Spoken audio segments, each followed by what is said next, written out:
P2P NBFC के बारे में बहुत लोग क्वेरी कर रहे हैं, क्योंकि दोस्तों P2P NBFC में कैपिटल रिक्वायरमेंट काफ़ी कम है, रजिस्ट्रेशन कॉस्ट काफ़ी कम है और उसमें टोटल फंडिंग भी आपको अपनी नहीं लगानी है।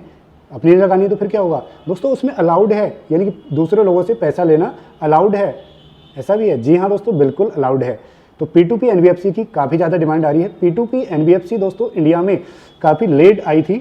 NBFC की अगर हम बात करें इंडिया में नॉर्मल NBFC की, तो बेसिकली 1952 से NBFC इंडिया में चल रही हैं। कुछ NBFC यानी बैंकिंग एक्टिविटी उससे पहले से भी चल रही हैं, लेकिन जो बूम आया था 1952 से लेकर के काफ़ी बूम आया था NBFC से रिलेटेड।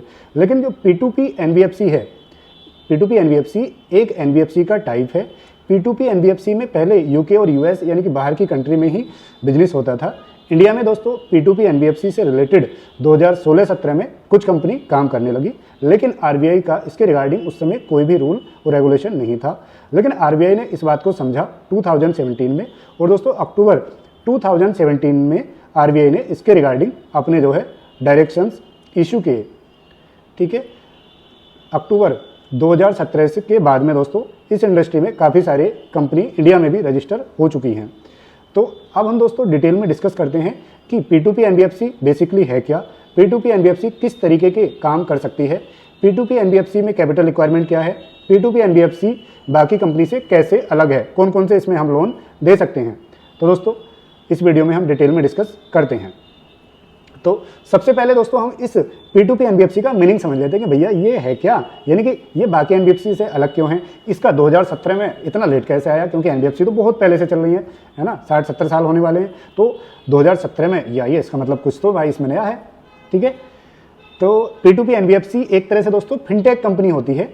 फिनटेक कंपनी का मतलब एक ऐसी कंपनी जो फाइनेंस से रिलेटेड मैटर्स में डील करती है, और टेक का मतलब हो गया जो टेक्नोलॉजी में मेन फोकस रहता है उसका।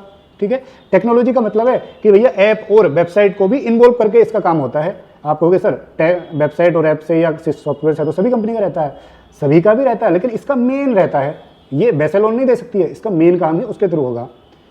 ठीक है, तो P2P का मतलब होता है peer to peer. Peer to peer को अगर हम सिंपल भाषा में बोलें पर्सन टू पर्सन, यानी कि दोस्तों एक हमने बना ली एक NBFC, ठीक है, जो है P2P NBFC कैटेगरी में रजिस्टर्ड है। अब NBFC क्या करती है, इसके पास कुछ लेंडर होंगे। लेंडर का मतलब है जो पैसा कंपनी में लगा रहे हैं, और एक होते हैं बोरोवर, यानी कि जो पैसा ले रहे हैं, लोन ले रहे हैं। ठीक है, तो इसमें तीन पार्टी होगी, एक होगी P2P NBFC, एक होगी लेंडर यानी कि डिपॉजिटर। डिपॉजिट भी अलाउड है, लेकिन हम उनको डिपॉजिटर नहीं बोलते हैं, डिपॉजिट नहीं बोलते हैं, हम बोलते हैं लेंडर, यानी कि जो NBFC को पैसा उधार दे रहे हैं, वो डिपॉजिट नहीं दे रहे हैं, वो पैसा उधार दे रहे हैं, इसलिए हम उनको बोल रहे हैं लेंडर। यानी कि जो हमें यानी कि NBFC को पैसा उधार दे रहे हैं, हम बोलेंगे उनको लेंडर। और जो दोस्तों हम जिनको पैसा दे रहे हैं हम बोलेंगे बोरोवर, यानी कि जो हमसे उधार ले रहे हैं उनको हम बोलेंगे बोरोवर, इंग्लिश में बोरोवर बोलेंगे। ठीक है, तो यहाँ पे क्लियर हो गया कि जी P2P NBFC एक ऐसी कंपनी है जो RBI के पास रजिस्टर्ड है, और जिनको अपना पैसा ही नहीं लगाना है वो पब्लिक से ले सकते हैं, यानी कि जिनसे हम पैसा लेंगे जो हमारे लेंडर होंगे, सिंपल भाषा में उनको डिपॉजिटर बोल सकते हैं। लेकिन डिपॉजिटर मैं क्यों नहीं बोल रहा हूँ उसको मैं आगे बताऊंगा, उनको हम लेंडर ही बोल रहे हैं।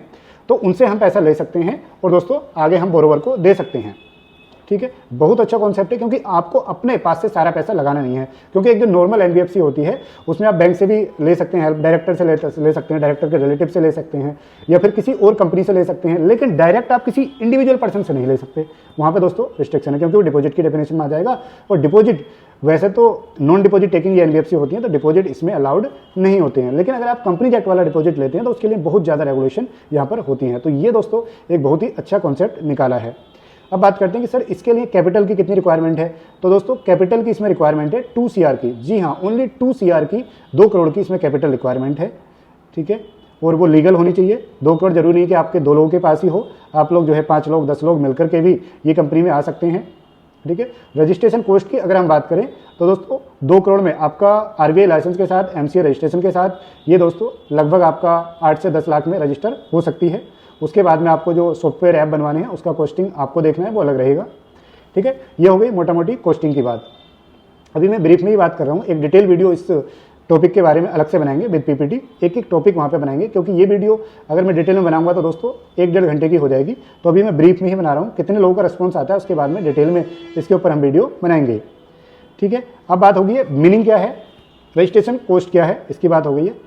ठीक है जी, अब बात करते हैं दोस्तों कि ये लोन कैसे दे सकते हैं। कैसे दे सकते हैं का मतलब है कि ये लोन दोस्तों ओनली आप अनसिक्योर्ड लोन दे सकते हैं, किसी भी टाइप का सिक्योर्ड लोन इस कंपनी में अलाउड नहीं है।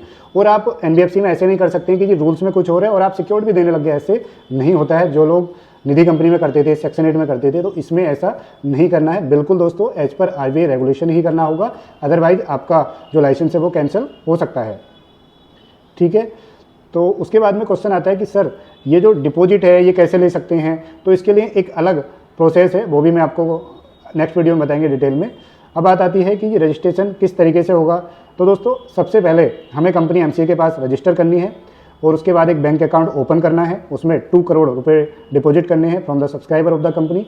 देन दोस्तों हमें ऑल डॉक्यूमेंट के साथ में फिट एंड प्रॉपर क्राइटेरिया और बाकी सारी चीज़ देखते हुए लीगल वे में वो पैसा होना चाहिए, एज पर आईटीआर होना चाहिए, ये सारी चीज़ें देखते हुए हमें आरबीआई के पास जाना है। तो आरबीआई हमें पहले देते हैं प्रोविजनल लाइसेंस, यानी कि approval, in principle approval for 12 month validity. जी हाँ दोस्तों, पहले वो 12 महीने की वैलिडिटी के साथ हमें एक अप्रूवल मिलती है।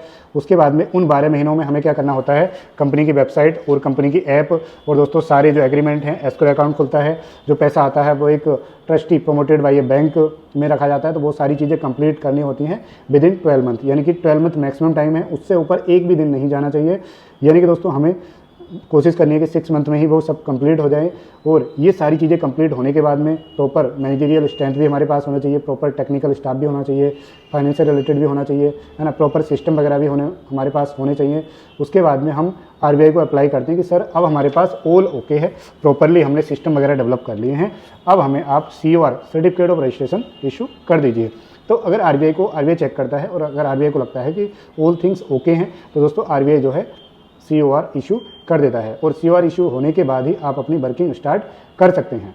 ठीक है, तो इस वीडियो में इतना ही। अगर आपकी कोई क्वेरी है तो आप हमें ईमेल कर सकते हैं, ईमेल डिस्क्रिप्शन में लिखी हुई है।